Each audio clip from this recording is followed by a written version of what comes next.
moltes portes en la presentació. De totes maneres, no tinc difícil, en principi, perquè dos coses. Tinc poc temps per a poder fer el que volia fer i segon, sobretot, també vull estalviar-me el que ha dit la Montse perquè, evidentment, no deixa de ser el Zen dintre del budisme i, per tant, moltes de les coses ja estan dites. El Zen es una de las escuelas budistas más conocidas y bastante generalmente apreciadas en Occidente.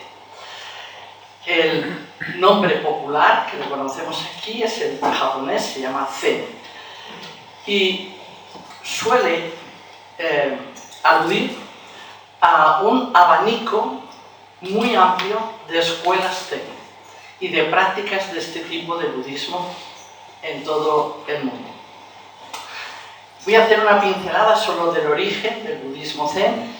Como toda escuela budista, el Zen tiene su raíz en la India, pero sobre todo basado en la experiencia de Siddhartha Gautama, del príncipe, y es en China donde adquiere la forma definitiva de Zen.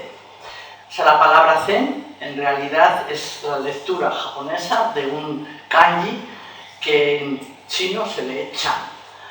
Y a su vez es una transcripción de un término sánscrito que es dhyana, que es meditación.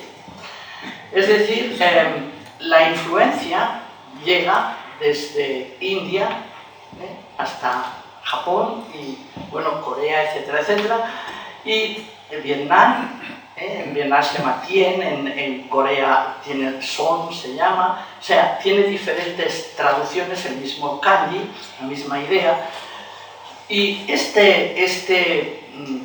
evolución, como ya decíamos, va adquiriendo características propias del lugar donde se incultura, digamos, se mete.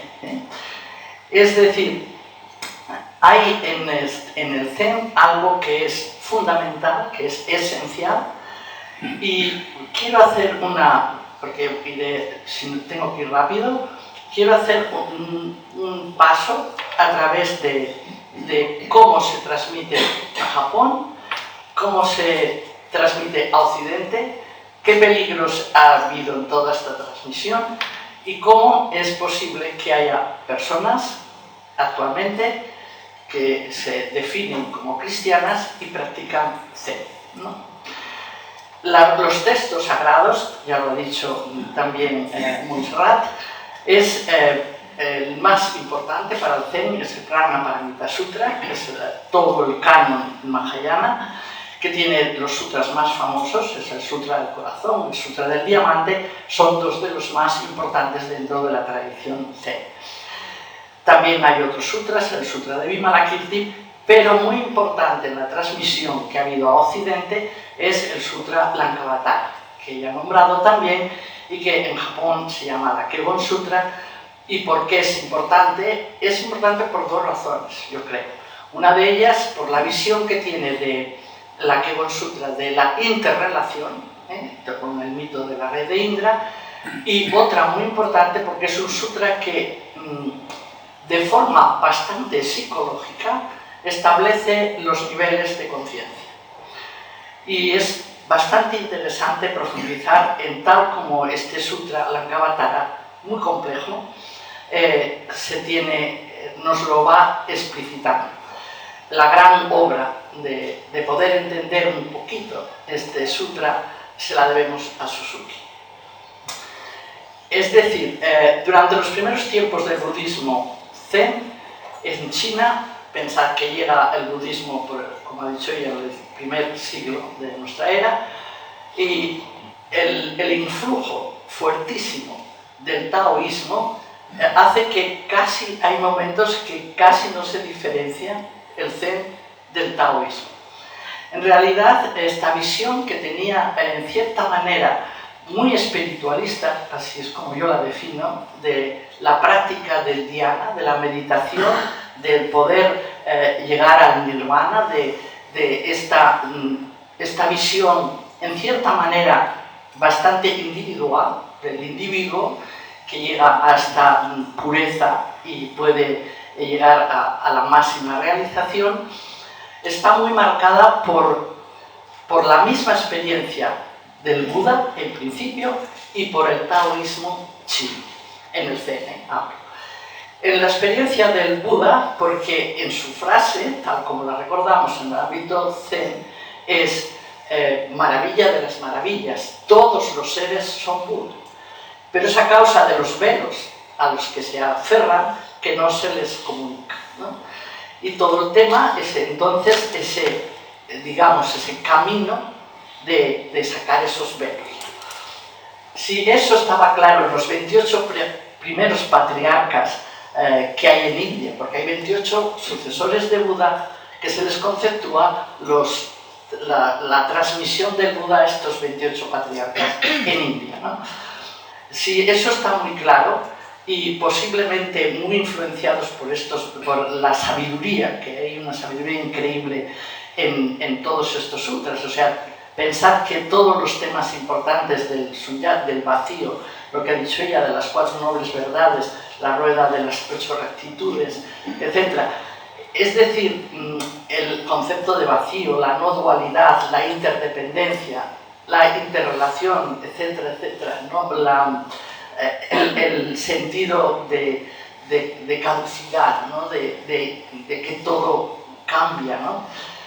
Es decir, si esos conceptos están muy claros en todas estas sutras y están muy claros en la transmisión, hay un aspecto que el budismo, que el taoísmo añade a esta cosmovisión, podría decir más individual, más de salvación casi de decir individual, que es una salvación cósmica.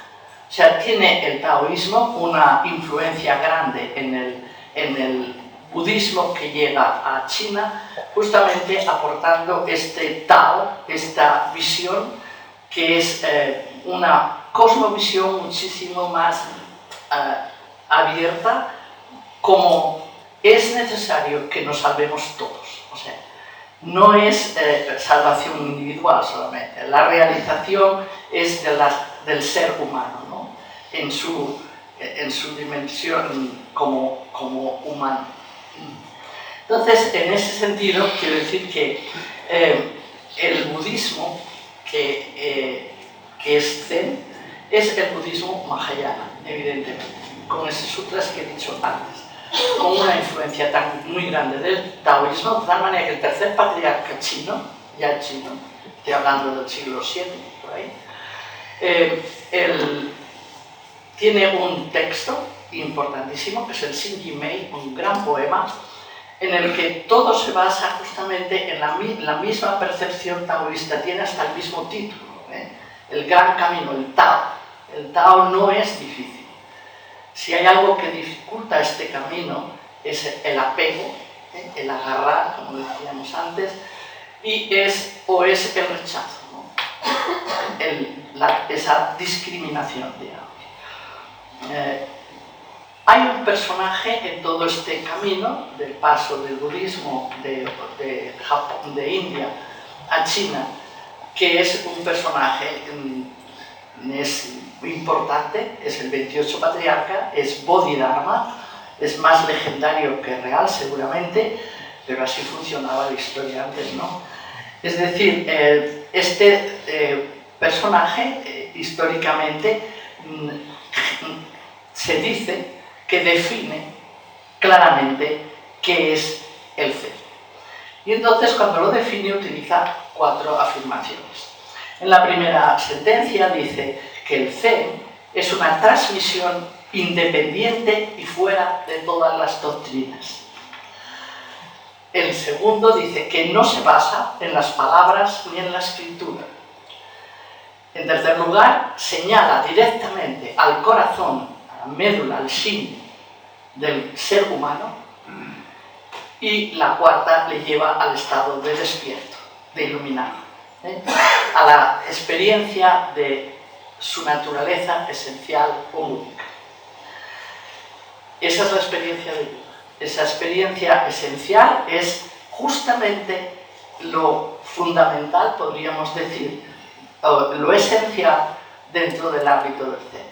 Todo lo que le acompaña es un acompañar para llegar a esa experiencia de eso que no tiene nombre, inefable, naturaleza esencial, naturaleza búdica, etc. Pero fijaros que al principio estas 4 afirmaciones, la primera que dice, es una transmisión independiente y fuera de las doctrinas. Es decir, tienen un montón de doctrinas, porque tienen todos estos sutras que he dicho y muchísimos más. Y además importantes como textos, ¿no? Hay muchísimas anécdotas que no vamos a entretenernos en explicar, en los cuales hay personas que dicen hay que quemarlo todo, fuera, porque estorba, entretiene el razonamiento. Y enseguida aparece el que dice, ¿y qué daño te hace si también te puede inspirar, ¿no? Entonces, por eso se mantiene, me imagino. Entonces, lo que quería decir es que en esta transmisión no solamente están las sutras, sino que en la tradición del Zen pasa como en todas las tradiciones religiosas, hay luego todas las interpretaciones de todas estas sutras. Y en el Zen algo muy especial que se llaman koans. No solamente hay la transmisión, que es muy importante, como lo ha explicado Monse, no hay que nos vuelva a incidir, la transmisión de la luz se llama así, incluso hay un texto con todos los patriarcas, cómo se transmiten de patriarca a patriarca, sino que además hay todos los textos y entre ellos están las colecciones de koans, que son los encuentros entre maestros y discípulos y las preguntas claves esenciales que el maestro lanza al discípulo y que el discípulo ha de poder responder en caso, solamente en caso, de que esté en contacto y haya experimentado eso que en el budismo Zen llamamos la naturaleza esencial o búdica, tú mismo, ese conocimiento profundo de uno mismo. Entonces, la primera afirmación dice que no es necesario toda esta letra, o sea que empezamos limpiando todo el paisaje. En segundo lugar, dice, porque no se basa en las palabras en la escritura. El Zen realmente, si dijéramos que tiene algo en lo que se basa, es en una práctica, en una experiencia. La misma experiencia que tuvo Sakyamuni Buda.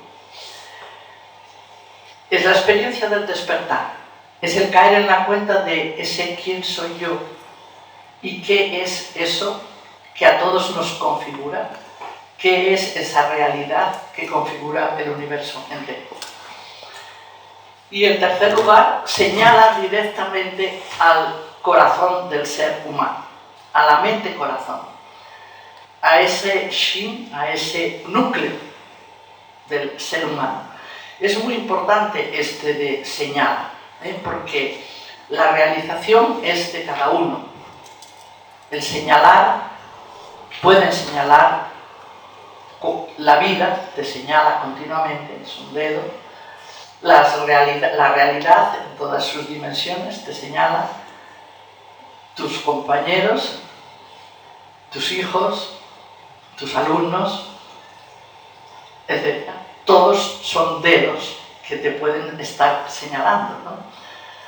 Pero la práctica es así, es continuamente ese silencio, esa práctica, que es el zazen, va a estar un dedo señalando, pero no quiere decir que acabes viendo la luna, A lo mejor solamente te quedas enganchado al dedo, Hay que tener mucho cuidado con nuestros dedos.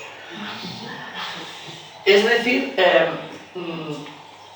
valora el Zen las especulaciones doctrinales, valora las teorías, valora la expresión, las palabras, los poemas, las intuiciones de los anteriores patriarcas, de todos los que nos han precedido, pero no son fórmulas rígidas preestablecidas.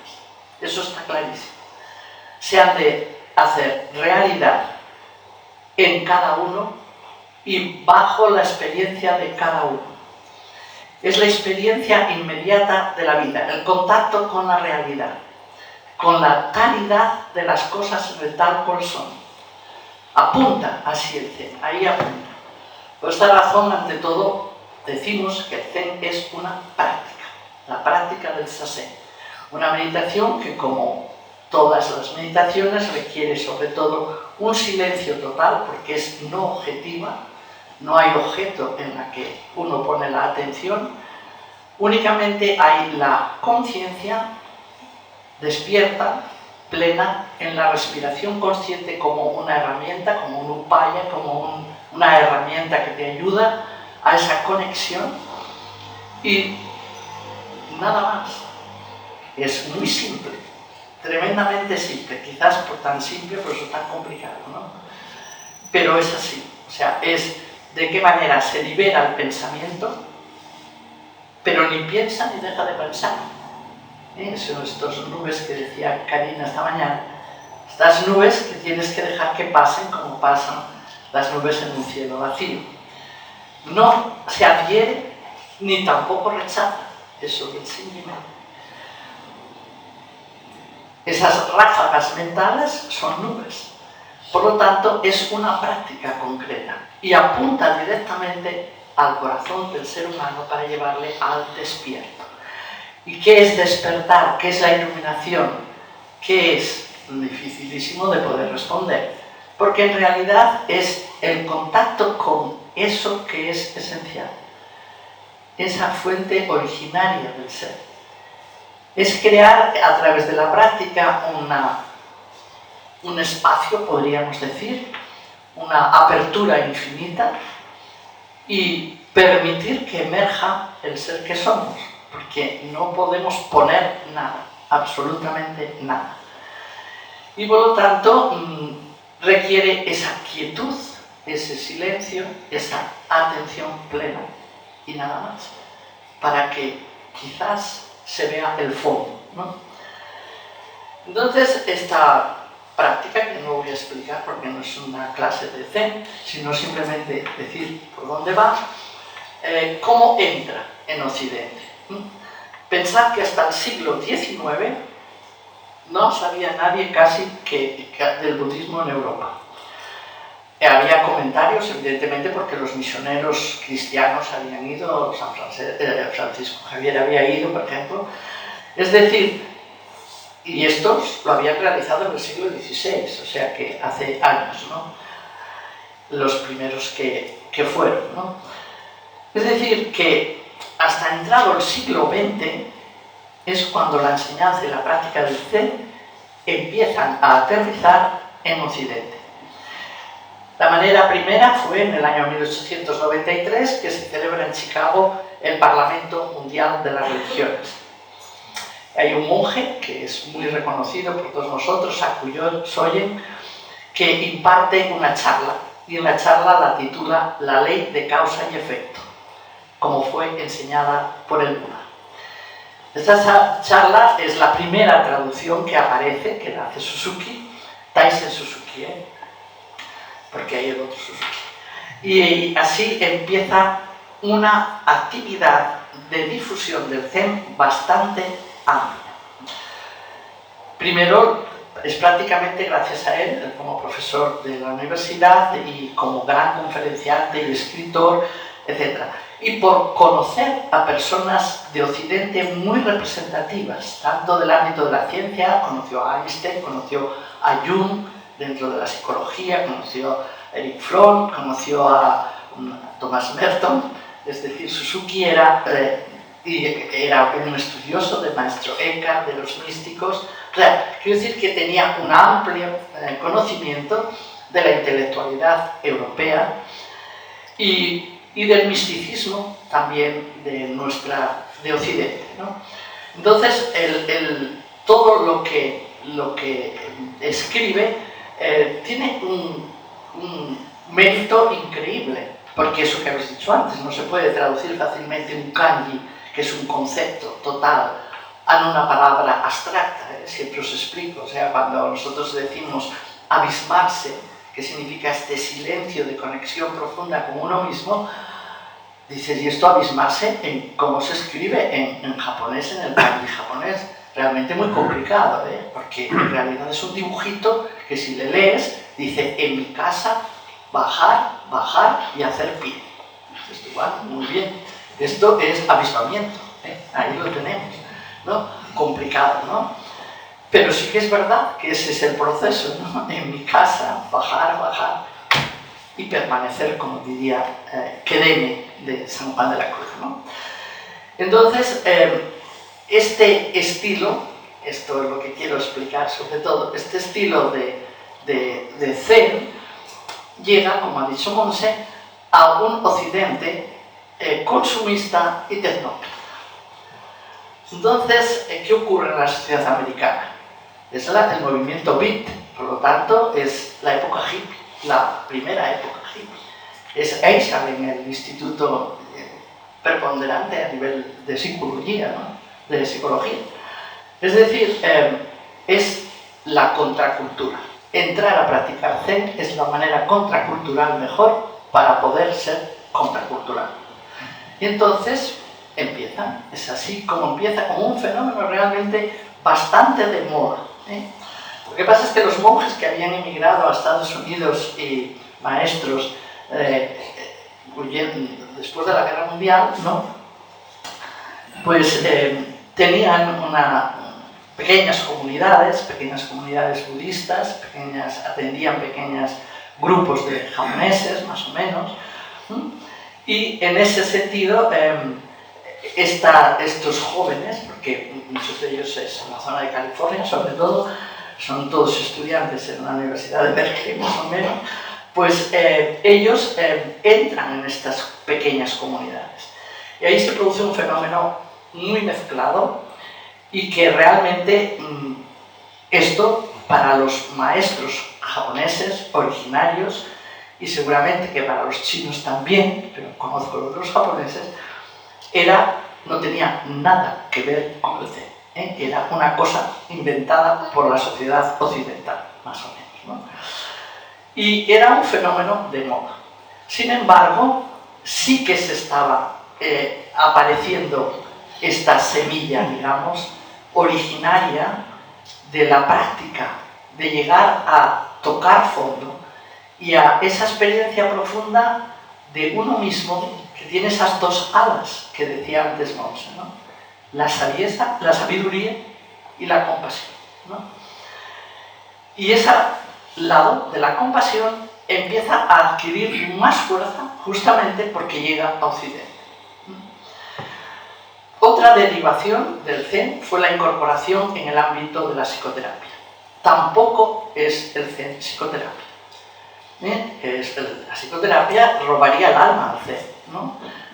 Pero no quiere decir que no esté, en cierta manera, nuestro proceso interior, a nivel terapéutico, digamos, o a nivel psicológico, mejor, sí que queda afectado por la práctica, porque somos uno, y por lo tanto es real. Lo que pasa es que esos reduccionismos son muy peligrosos. El mismo sutra, la Angavatara Sutra, al tener esa descripción un poco de los niveles de conciencia, también ayuda, ¿no?, a esta concepción más psicológica, ¿no? Pero la psicología no puede arrojarse la última palabra respecto al Zen. Aunque, vuelvo a decir, este también tiene ingredientes terapéuticos, pero eso ha sido en algunos sitios, concretamente en esta zona, un hándicap de quitarle al Zen la esencia. Lo mismo que no es solo contracultural, no es solamente hippie, no es solamente psicológico, ¿no? Hay otro punto, el tercero, que también en el pase a Occidente es el esotérico, ¿no? Se fundamenta en conseguir efectos parapsicológicos. También ha tenido ese problema. Un problema de que pone el acento en estados alterados de conciencia. Y aunque nosotros leamos a Roth y todo el instituto ahí sale, eso no quiere decir que apunte solo ahí, ni tiene mucho que ver con la expansión. Es justamente hacia lo profundo de la conciencia, donde realmente se ha de realizar, iba a decir el milagro, o la transformación, y no es en poderes, ¿no? ni de bilocación, ni de nada, aunque no quita que hay elementos muy importantes. Se desarrolla una energía que se llama chi, que es una energía de intuición, y por lo tanto, dirías, ¿es parapsicológico? No. Yo creo que la intuición es un elemento constitutivo nuestro, de nuestras características como persona, que no le tenemos muy desarrollado, porque siempre viene la razón a decir, uy, eso que intuyes es broma, y no lo haces. Y luego dices, ay, fíjate que lo había pensado, no lo habías intuido, y no te lo has creído, ¿no? Esto suele pasar. Pero la intuición se desarrolla, es una de las energías, porque la intuición emerge en las experiencias profundas de unidad. Estoy convencida de que va por ahí, y por eso el chi es una de las energías que aparece en nuestra práctica. Otro punto, un cuarto factor podría decir, es que en la recepción del Zen en Occidente se ha transmitido de muchas maneras, es decir, guía y agudeza por una parte, y ha habido también de todo, ¿no? Es decir, la misión budista del Zen en Occidente hay que matizar porque es una realidad muy compleja y muy variada, ¿eh? Y es como si ha habido una especie de dedicación a la carta, no sé cómo, cada grupo en estas inculturaciones, de tal forma que hay veces, recuerdo, no sé si recuerdas tú, vosotros, cuando estábamos en un monasterio en Hosshinji, concretamente, en el mar de Japón, preguntamos a un maestro sobre el Zen, concretamente en una zona concreta de París, y él contestó, de este tema no quiero hablar, o sea, se acabó la conversación, lo cual quiere decir que no estaba muy de acuerdo en la manera en que se estaba transmitiendo, ¿no? Es decir, que introducir la práctica del Zen en Occidente ha sido, hay que matizar, muchos elementos, porque ha sido muy complejo y muy variado. Se plantean entonces las cuestiones siguientes. ¿En qué modo el Zen y el budismo en Occidente se está transformando en comparación con el Zen y el budismo en las tierras de origen? O una pregunta más clara, ¿estos cambios indican tan solo una cierta modernización o adaptación cultural o secularización, o están afectando al núcleo mismo del budismo Zen? En la introducción del Zen en Occidente, o sea, el Zen practicado en contextos no budistas, quiero decir, percibimos que aparecen grandes interrogantes que hay que dar respuesta. O sea, ¿puede la práctica específica de la meditación Zen verse absolutamente despojada de los presupuestos metafísicos y religiosos para que otras religiones, por ejemplo, puedan asumirla sin que se ponga en peligro la fe de las otras religiones? O sea, ¿puede el Zen ser radicalmente apartado de su fundamento budista y seguir llamándose propiamente Zen? El reto de la transmisión de este fondo originario, de eso que cada una de las propuestas religiosas tiene en este siglo XXI, un siglo con fuerzas convergentes de secularización, en un humanismo como el occidental, puede ser cristiano, puede ser budista, puede ser islámico, puede ser agnóstico, es igual. No es únicamente obtener conocimientos significativos, sino un cambio auténtico de encuentro espiritual. Y ahí es donde, todos habéis dicho, donde tenemos el gran trabajo a hacer. En este momento de la historia, queremos construir un mundo mejor, sería un mundo unificado, un mundo nuevo es posible, podemos decir, pero solamente si nos enriquecemos mutuamente con valores nuevos y verdaderos y vitales y originarios. Y corresponden exactamente a las intuiciones religiosas, a las intuiciones espirituales. Entonces, entre los retos de la transmisión, si yo pienso en el Zen, digo, ¿qué es la esencialidad de esto? Conviene recordar que el zazen, la meditación, no es una relajación, que es otra de las cosas que pasan por ahí, no es una terapia, no es quedarse en blanco, ni mucho menos la mente, sino que es un cambio de conciencia hacia cotas de infinita apertura, de soltar. Supone una transformación profunda del corazón, supone un cambio radical que abarca todo, el cuerpo, porque está totalmente integrado, como decía antes Monse, los sentimientos, las facultades mentales, la conciencia, así nos lo va diciendo el Sutra paso a paso. Y es abrirnos como seres humanos a una conciencia que es amor y unidad con todo cuanto existe, así se dice. En segundo lugar, la meditación no busca solo la luz, eso se piensa, a ver si alcanzo la iluminación. No, el zazen mismo ha de ser, tú eres la iluminación, o sea, el despertar es en ti, y es cuando estás sentado y cuando estás de pie, o cuando te levantas, o sea, despertar a esa dicha, podríamos decir, de ese fondo, ¿no? Entonces, David Lloyd, que es un maestro de nuestra escuela, dice, el absoluto impersonal es la verdadera naturaleza de Dios y es no dual, puesto que incluye también a nuestra propia conciencia. O sea, la experiencia de Dios consiste en olvidarse de uno mismo hasta el punto de volverse consciente de que la conciencia impregna todas y cada una de las cosas. En esto, ahora es una anécdota que se me ocurre en este momento. En estos diálogos que tienen los discípulos con los maestros, que se llaman koans, ¿no? A veces son mondos, que son discusiones concretas, pero la mayoría del seguimiento, la transmisión, se realiza a través de esta práctica, ¿no? de ir profundizando en esta experiencia. Y se hacen con estas preguntas que se llaman koans, ¿no?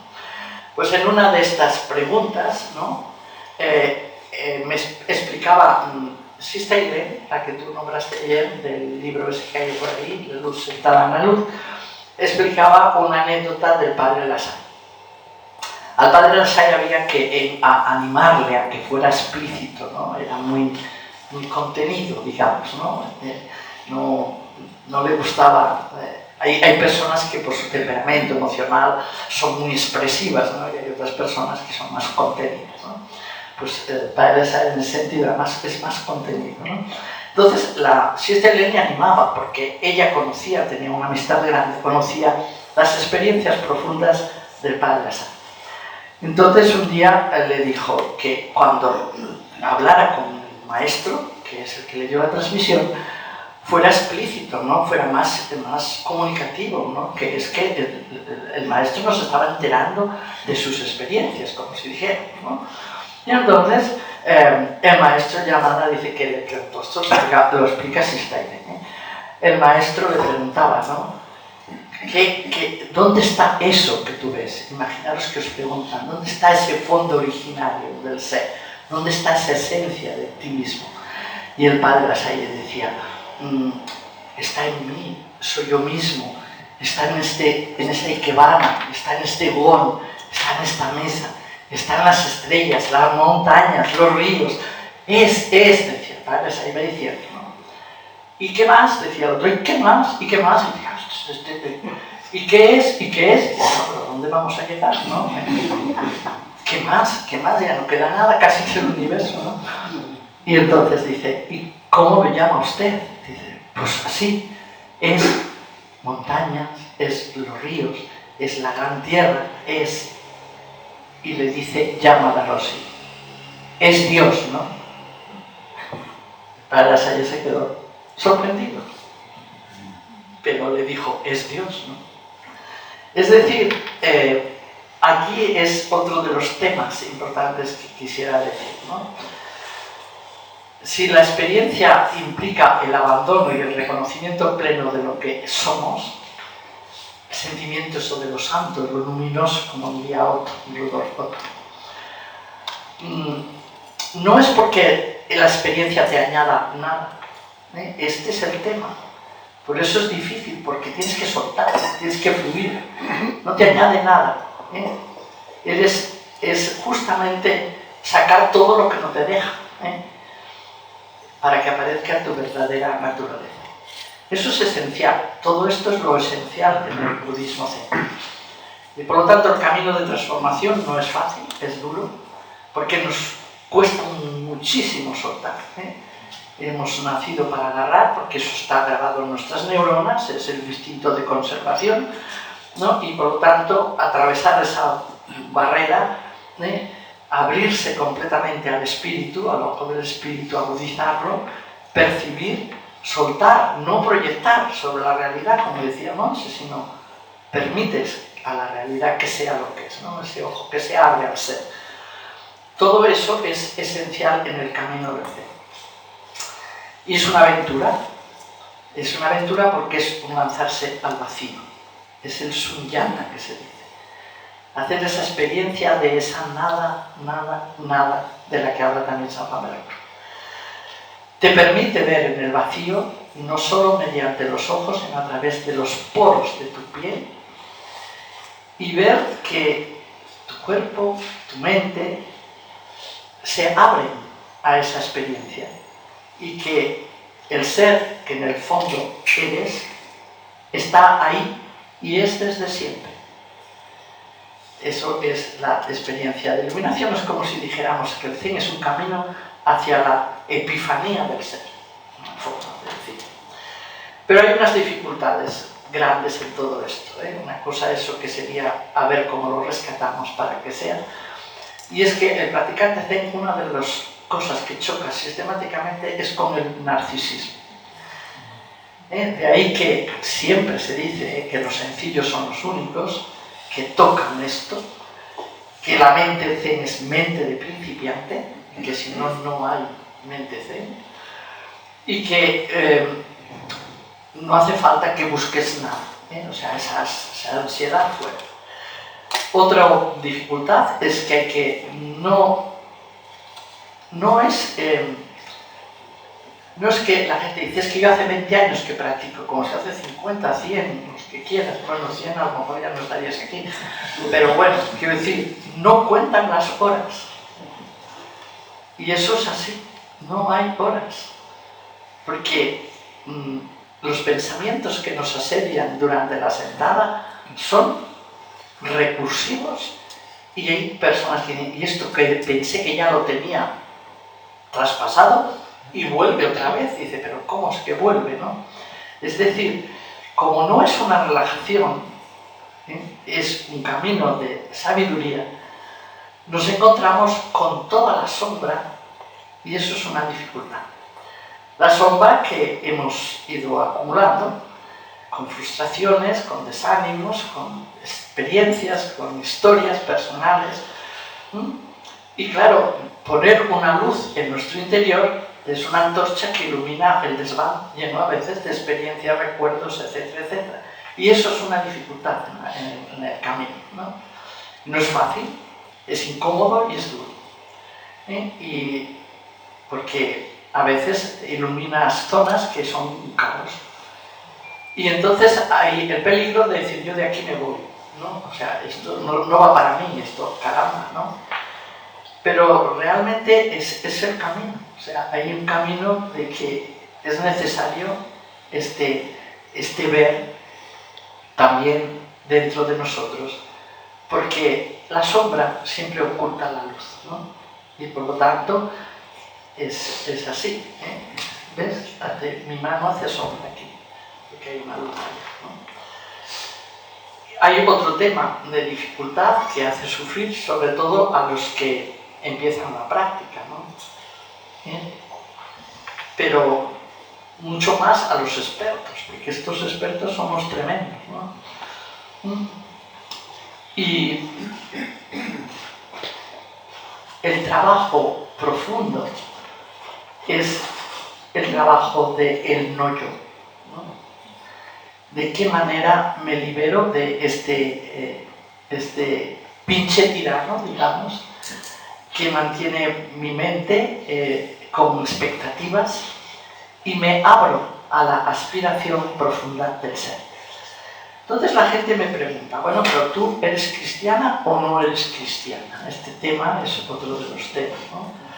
Entonces quiero decir, para acabar, pero estoy dando grandes saltos porque no tenemos tiempo de más, ¿no? Puedo decir 4 cosas. La primera, que la búsqueda espiritual como punto de partida es lo importante. No es el resultado, ni es el resultado de una elección, ni de una decisión premeditada, sino el resultado de la búsqueda espiritual y de la apertura al misterio. Eso es lo primero. Entonces aparece que de repente sientes que eres de doble pertenencia. No has hecho otra cosa porque nunca has pensado para nada que iba a ser maestra Zen, por ejemplo, sino porque no es el resultado de una elección ni de una decisión premeditada. En segundo lugar, supone una doble conversión. Conversión, en cierto modo, porque implica una visión nueva del mundo, una cosmovisión nueva. Y esto tiene implicaciones en muchos niveles distintos de la vida. Y además, esta cosmovisión te obliga a que vuelvas la mirada a tu propia cultura y religión. ¿Y eso qué es? Es un diálogo profundo interior. Es decir, un mejor conocimiento de tu mundo religioso, una reflexión profunda, un diálogo interno con uno mismo, con ese contexto religioso, espiritual al que perteneces, y también un proceso en este caso del budismo, ¿no? Del budismo zen, concretamente, de los dos mundos implicados. Ese es el diálogo interior. Pensad que, a pesar de que una universidad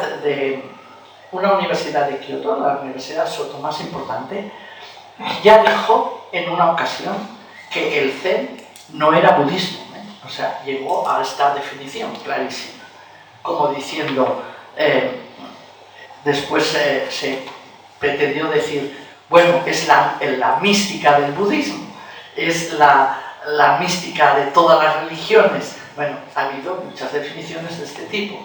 A pesar de eso, hay una visión concreta, una cosmovisión budista, que son todos esos elementos, como la percepción del vacío, como la interrelación, como todo lo que implica las nobles verdades, etc., que es realmente un contexto súper importante y muy esencial, y por lo tanto no puedes obviarle, no puedes no tenerle presente.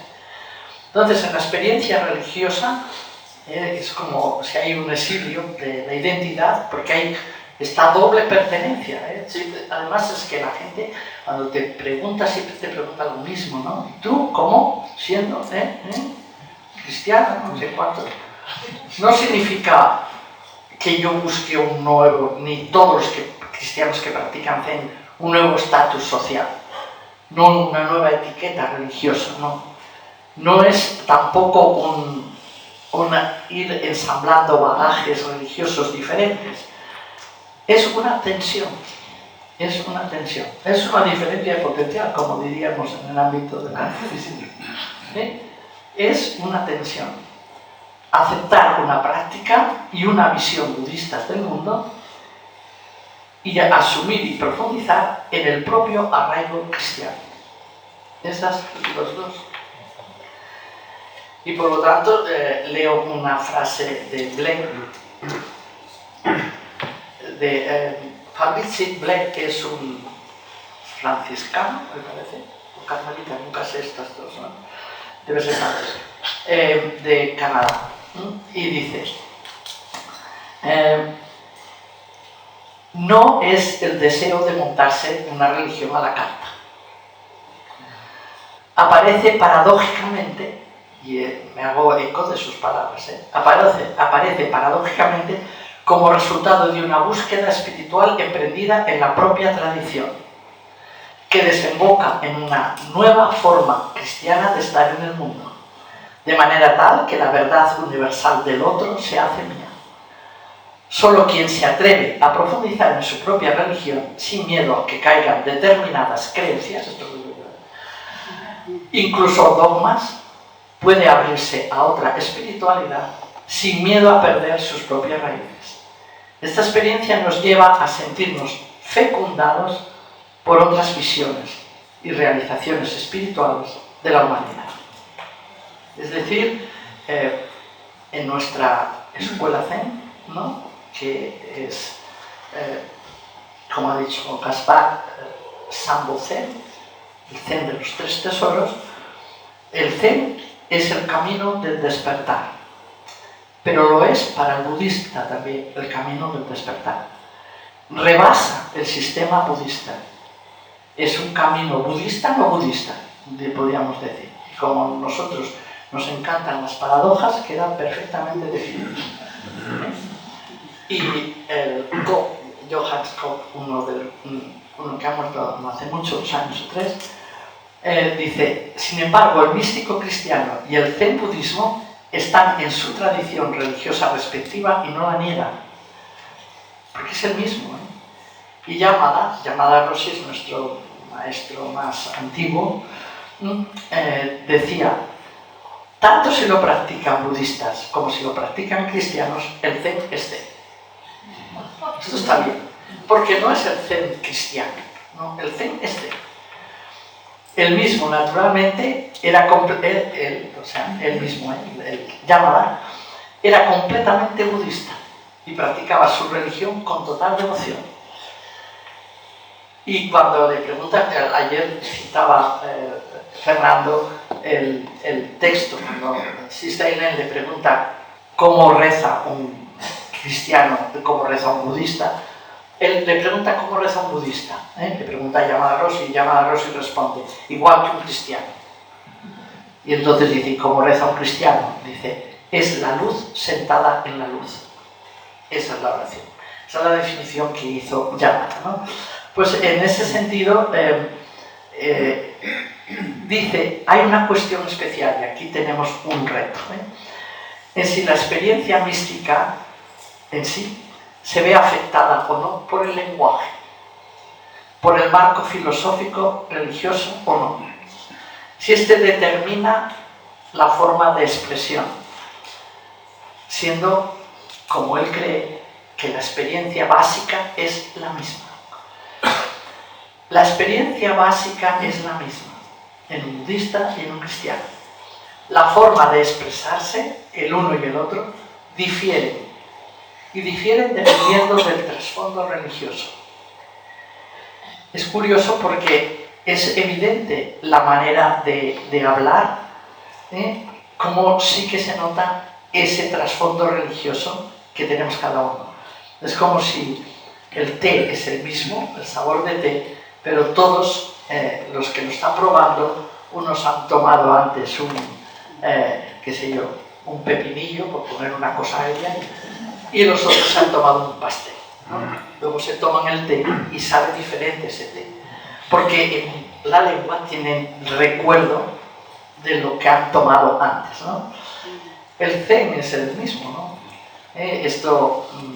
Una vez en el monasterio de Montserrat estábamos con un maestro zen y su discípulo y los monjes, entonces teníamos de abad a Cassiayus, ¿no? Era una suerte tenerle de abad. Pues en ese momento le dijeron, ¿no? Al maestro le preguntaron, qué difícil, ¿no? Aquí nosotros en el monasterio, todos con toda una cultura, toda una manera de hacer, una manera de practicar, benedictina, y el Zen tan sobrio, tan quieto, tan callado, tan simple, no, es muy difícil, ¿no? El que nos entendamos, ¿no? Y recuerdo la respuesta del maestro Zen, dijo, esto es como una rueda. En la llanta de la rueda estamos ustedes, estoy yo, están mis compañeros, etc., budistas, cristianos, etc., islámicos, musulmanes, etc. Y todos hemos de recorrer un radio hacia el centro. Y cuando le recorremos bien, incluso desde nuestro ámbito, dentro de la llanta, en ese centro nos encontramos todos. Ese fue el ejemplo que puso el maestro aquí. Yamada Rossi, sin embargo, dice que lo que tiene que hacer la religión católica y el Zen es trabajar y colaborar juntas. Ya nos da la receta.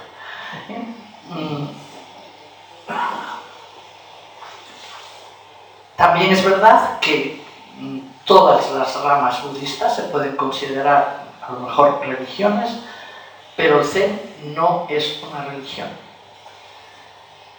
Por eso él afirma que el Zen es el corazón de todas ellas. Dice, el Zen no se ocupa de Dios de una manera cristiana, aunque tenéis que descubrir esa analogía profunda entre la experiencia Zen de vacío, de sunyata, y la experiencia de Dios en la mística cristiana. Es muy importante, Todo esto son cosas a pensar. Existe una misteriosa connaturalidad entre la vacuidad y Dios mismo. El encuentro con esta intuición desarrollada en Oriente ofrece una nueva oportunidad para el desarrollo de la vida y de la reflexión futura. El acceso del cristiano a la meditación Zen no es distinto del de un budista. El contenido de la meditación no es religioso ni cristiano, es simplemente silencio, no objetivo. No se reflexiona de ninguna teoría, ni cristiana ni budista. Por tanto, excluye automáticamente contenidos. No rechaza los contenidos, pero el lugar de encuentro es vacío, es apertura infinita, es esencia o naturaleza esencial o búdica. En el ámbito cristiano podríamos decir es la esencia divina.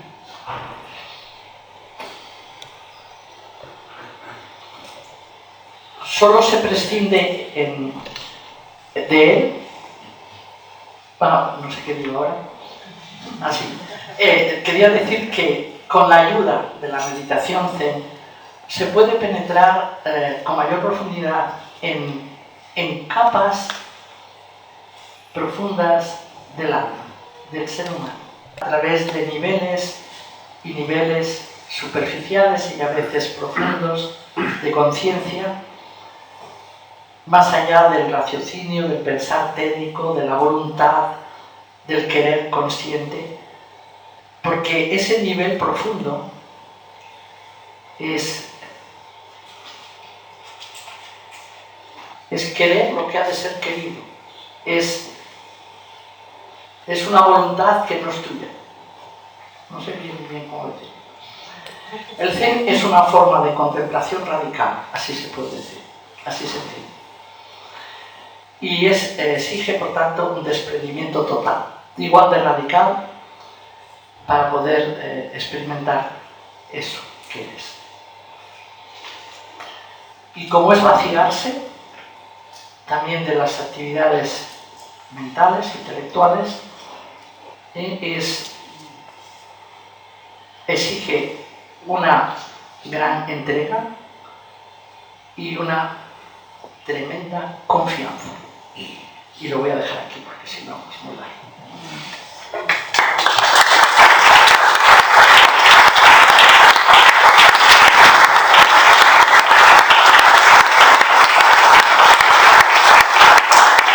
Lo que nos ha tocado vivir, que es el de las tecnociencias, el de las tecnologías, el de los intentos transhumanos, los intentos de una inmortalidad física que se están investigando, invirtiendo multitud de dinero, la violencia que todavía todos vivimos, las guerras que ahora nos azotan, etc. Es decir, si esta mística no sirve para ver la realidad del mundo, verla con claridad y denunciarla y transformarla, yo creo que es el test de la realización religiosa. Es decir, el buen funcionamiento del mundo sería la culminación de la mística. Vale, muy bien. Me parece perfecto. Pero da la casualidad de que los verdaderos místicos han sido los más revolucionarios. Y por lo tanto han tenido en cuenta todo eso y más. Lo sabes tú, lo mismo que eso. Ahora, es que la denuncia de muchos de los títulos que has puesto es fuerte, tiene que ser fuerte, pero no puedes si no hay experiencia, es muy difícil.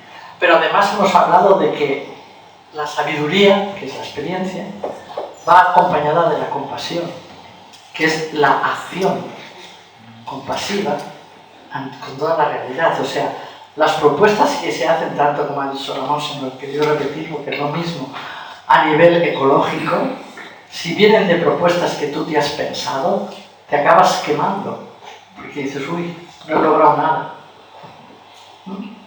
Y por lo tanto, no es nada más que en una experiencia de que la misma naturaleza eres tú mismo, que puedes actuar y seguir actuando y seguir comprometiéndote sin quemarte, porque no te quemas en el camino.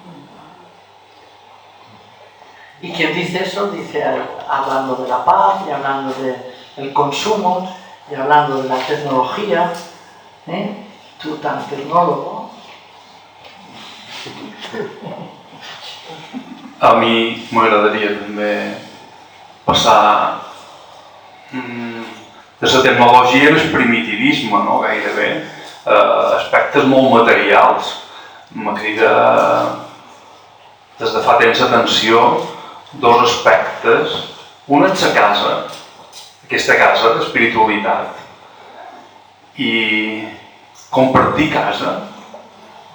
Les religions, jo conec una mica la pràctica de Zen i d'origen és cristianisme, per tant crec que hi ha unes cases obertes que haurien de compartir-se. No sé per què no se comparteixen. Per un costat, casa, per l'altre, gènere, dona, família, comunitat, sanga. La dona ha administrat la comunitat, la família. En el moment que la dona administra els sacraments, hi ha entesa, hi ha amor, hi ha abraçada, hi ha acolliment. Bé, això són dues idees, casa i dona o família o sanga a compartir. Ja està. Molt bé, no? Ja sabeu. Casa, família, sanga, compartir, és evident. Sí, no tinc res a dir. No nos vamos a comer, que estés allá atrás hay una mano levantada. Pregunta. No te contestaré. Estimada Berta. Hola, Julia. Sisplau, ajuda'm a entendre la diferència entre yo soy el que soy amb yo soy lo que es o es lo que es. Julia, ya sé que eres muy filósofa, pero... Deixa per cul això. Este es un tema, no creo que te pueda responder bien yo, a lo mejor hay alguien que te responde mejor. De todas formas, yo soy el que estoy siendo, sería mejor la definición. Y sí, o sea, tú te preguntas, que eres especialista en Teresa de Ávila, tú te preguntas la experiencia profunda de ese fondo originario del ser, esa experiencia que abarca a un yo individual solo, a eso, a toda la realidad. No sé responderte, lo que sí que sé es que por experiencia, la experiencia de eso, inmediatamente el universo entero forma parte.